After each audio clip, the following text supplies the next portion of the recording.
আসসালামু আলাইকুম। সবাই কেমন আছেন? আশা করি সবাই ভালো আছেন। আজ আপনাদের জন্য নিয়ে এসেছি গল্পের চতুর্থ পর্ব। আশা করি গল্পটি আপনাদের ভালো লাগবে। তাহলে চলুন শুরু করা যাক। আমার হাতে থাপ্পড় খেয়ে তমাল হিংস্র বাঘের মতো ফুঁসতে থাকে। আমার কথাগুলো হজম করতে পারলেও এখন মনে হচ্ছে আমার থাপ্পড় দুটো হজম করতে পারিনি। হঠাৎ সে আমাকে ধাক্কা দিয়ে বিছানায় ফেলে দিল। তবে আমার ওড়নার এক মাথা এখন ওর হাতে ধরা আছে। এবার আমি ভয় পেয়ে গেলাম। আমি কাপা কাপা গলায় বললাম, দেখুন, ভালো হবে না বলে দিচ্ছি। আমি কথাগুলো শেষ করা মাত্রই ফাহিম রুমে এসে তমালের শার্টের কলার ধরে ঠাস করে দুটো থাপ্পড় লাগিয়ে দিল। এরপর শাশুড়িমা রুমে এসে বলে, ফাহিম, ওকে এক্ষুনি আমার বাড়ি থেকে বের করে দে। আপন বুঝে ঘরে কাল সাপ পুষেছি। তমাল বুঝতে পারলো ও ধরা পড়ে গেছে। তারপরও নিজেকে বাঁচাতে সে বলে, ভাইয়া, বিশ্বাস করো, আমি কিছু করিনি। তোমার বউ আমার কাছে এসেছে।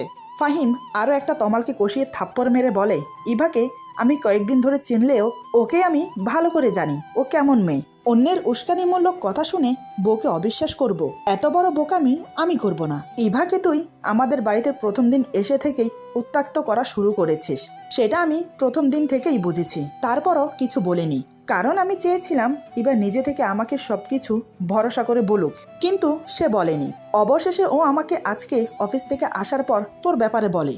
এরই মধ্যে মা বলে, শুধু তুই না, ইভা আমাকেও বলেছে, কিন্তু ও আমাকে বারণ করেছে কিছু বলতে, যাতে ওকে হাতে নাতে ধরতে পারি। তমাল নিজেকে বাঁচাতে আবার বলে, তোমরা আমাকে মিথ্যে অপবাদ দিচ্ছ।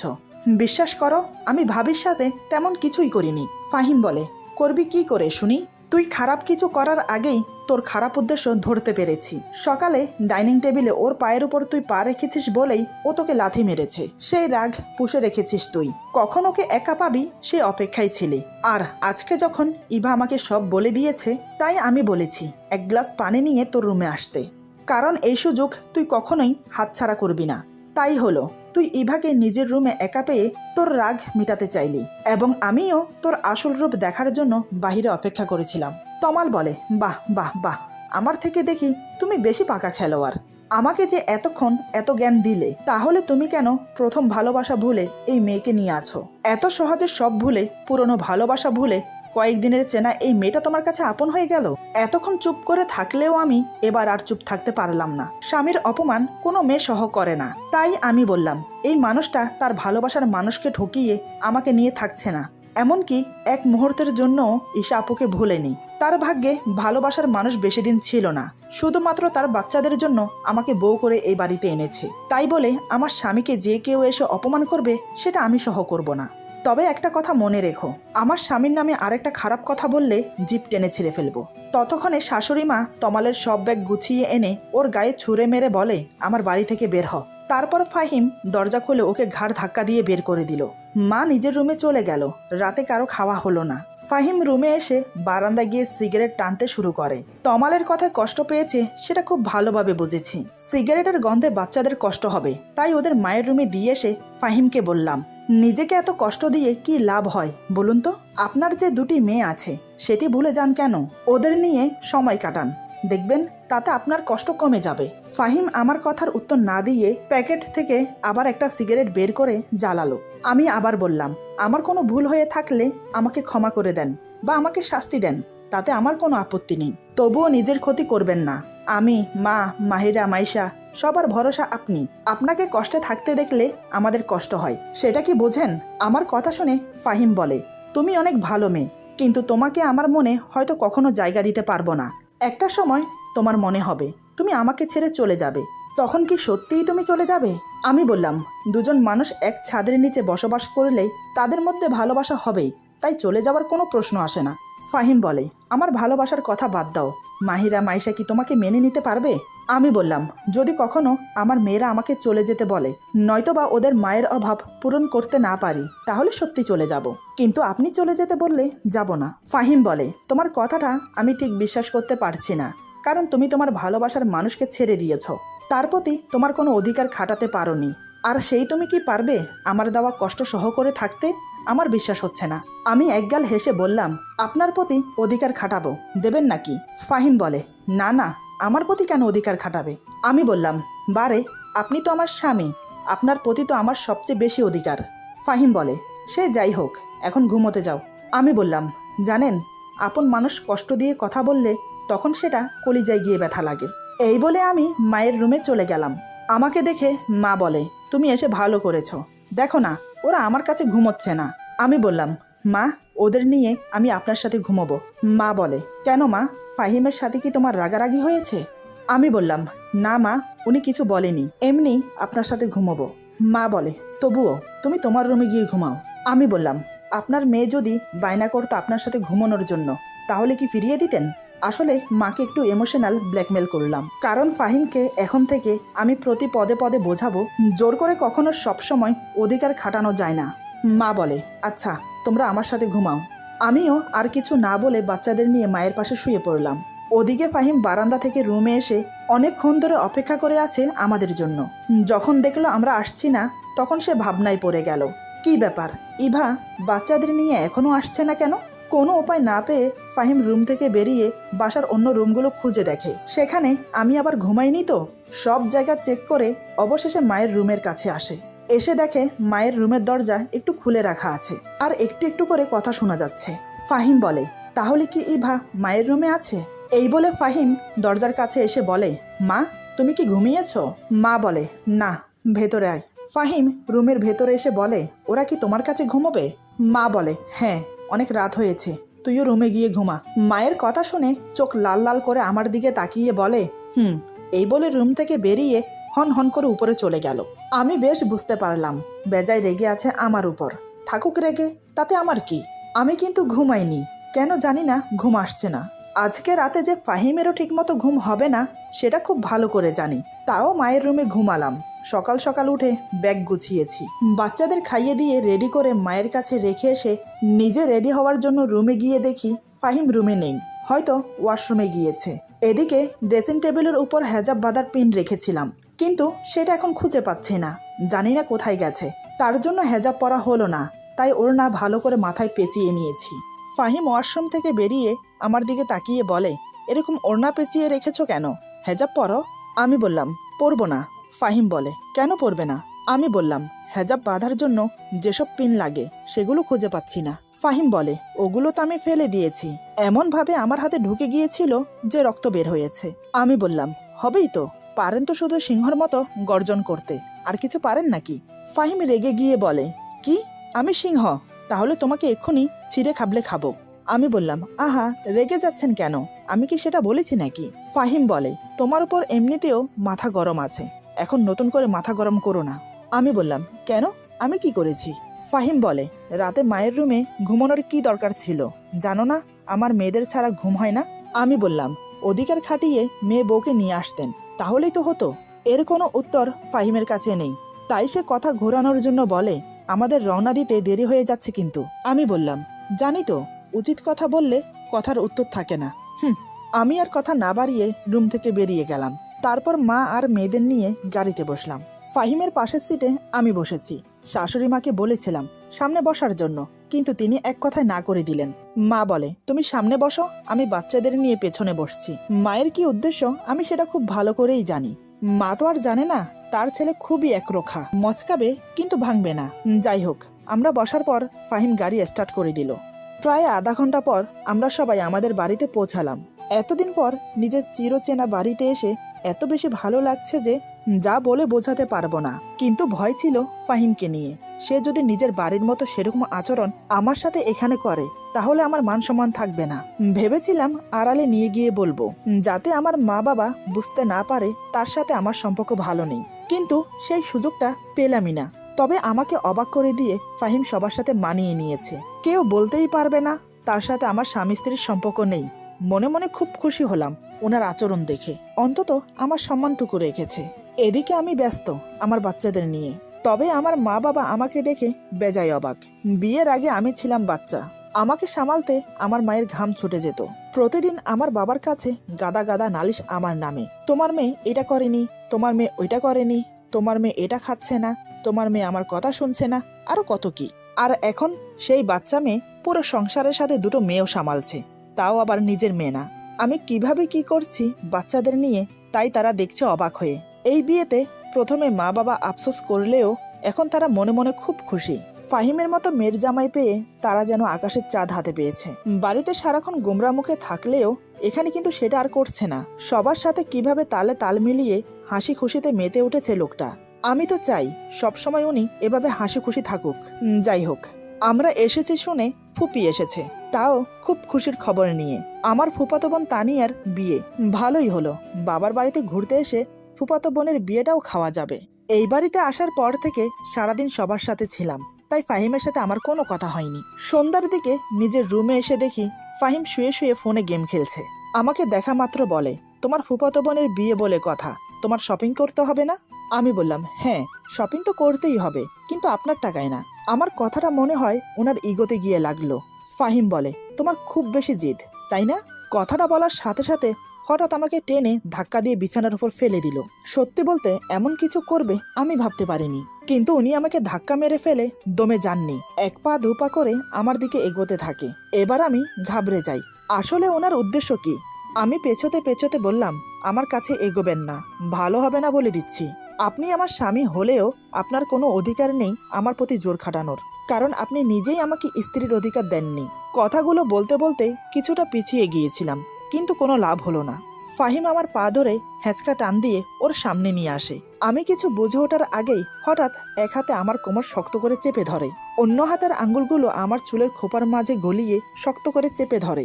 আমার শরীরে বিদ্যুৎ চমকানোর মতো শিহরণ খেলে গেল। আমি এখন ওনার বাহু বন্ধনে বন্দী। ফাহিম চোখ বন্ধ করে আমার নাকের সাথে নাক ঘেঁষে চলেছে।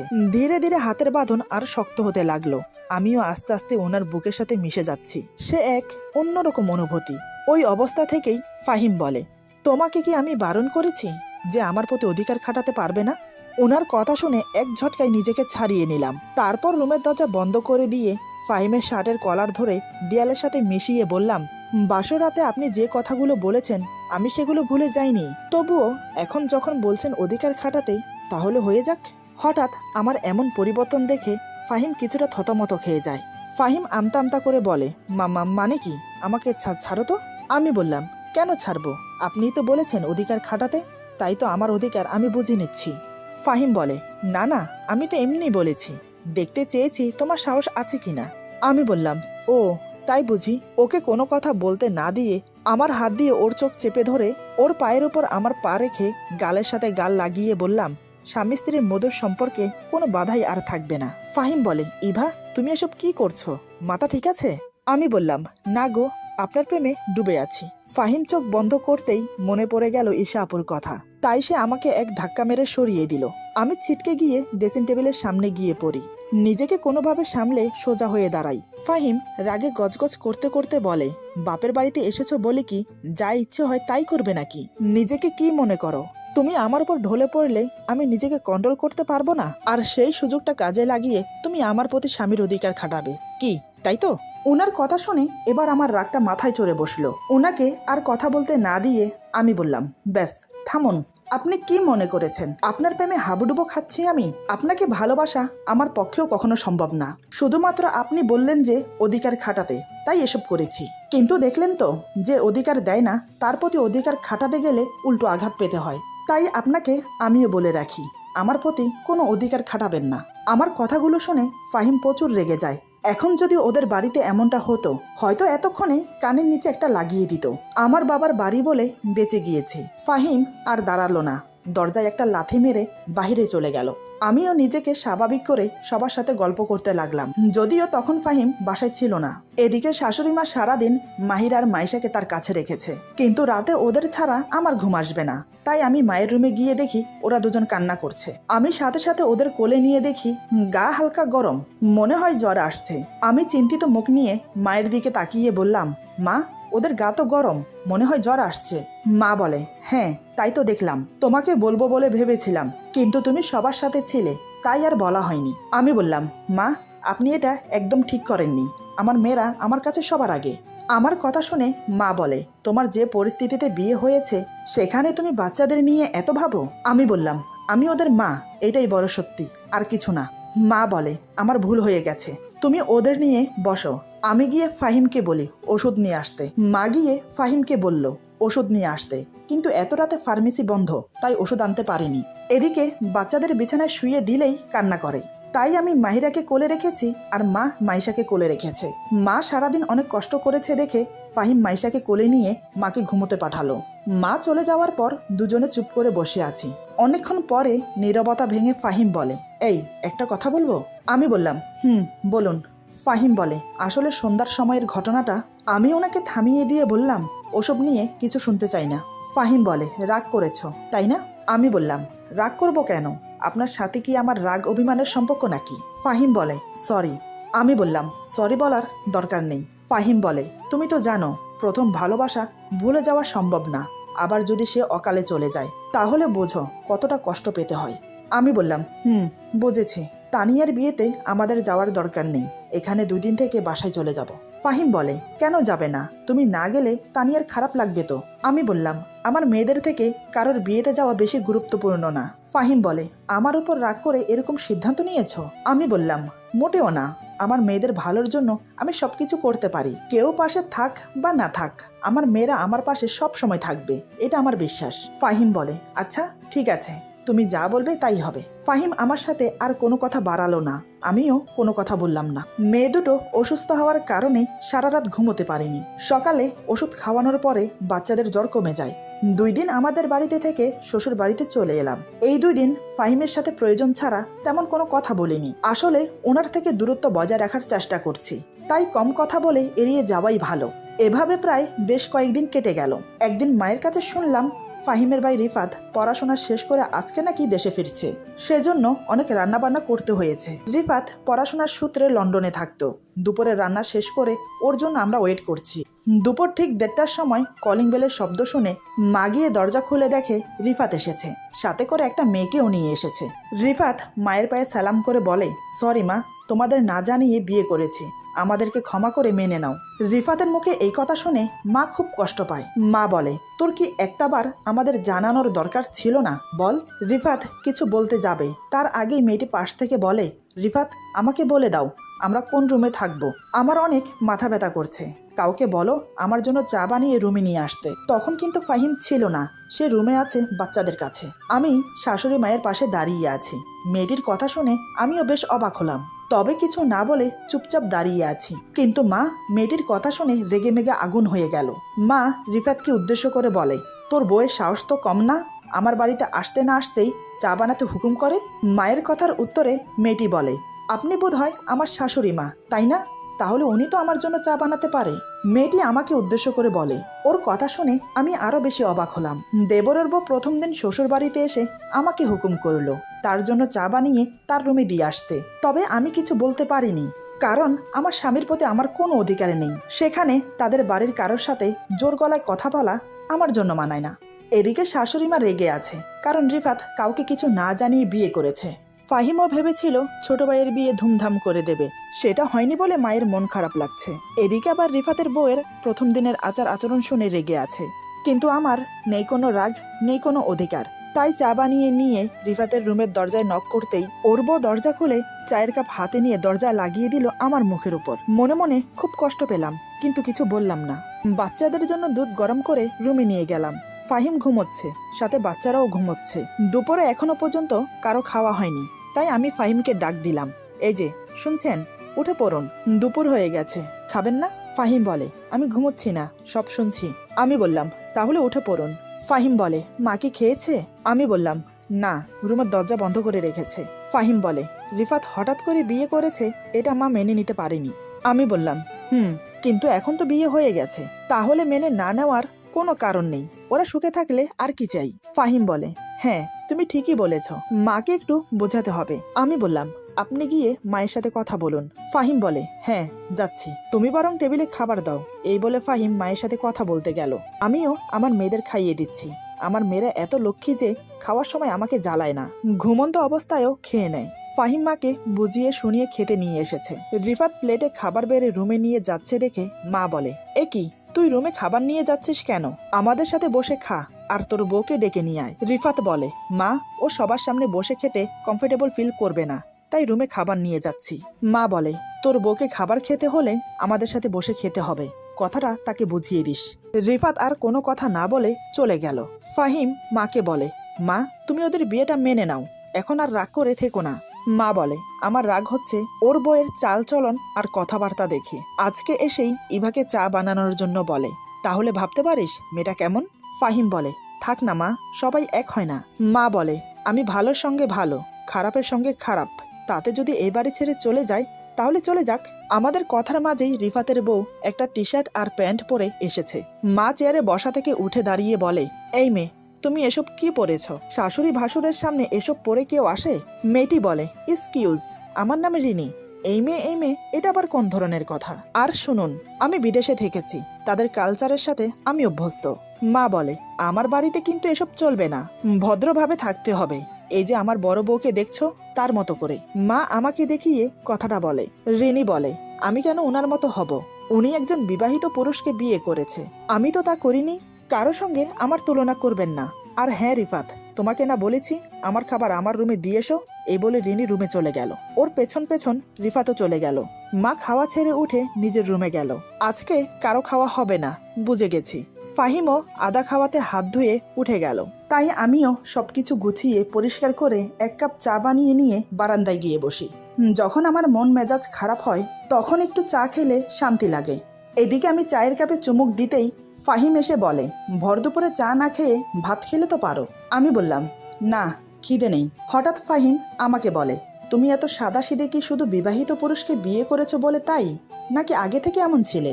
আমি বললাম, কোথাও কি লেখা আছে বিবাহিত পুরুষকে বিয়ে করলে সাদাসিধে থাকতে হবে? ফাহিম বলে, না কিন্তু। আমি বললাম, কিন্তু কি?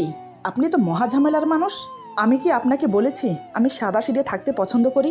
আপনাকে বিয়ে করেছি বলে এমন সাধারণ থাকি? একটা কথা শুনে রাখুন, আমি কাউকে দেখানোর জন্য সাজি না। মন চাইলে সাজবো, নয়তো না। কেউ আমাকে ভালোবাসলে আমার সাদামাটা রং দেখে ভালোবাসবে, উজ্জ্বল রং দেখে না। সবাইকে আমার মতো ভাববেন না।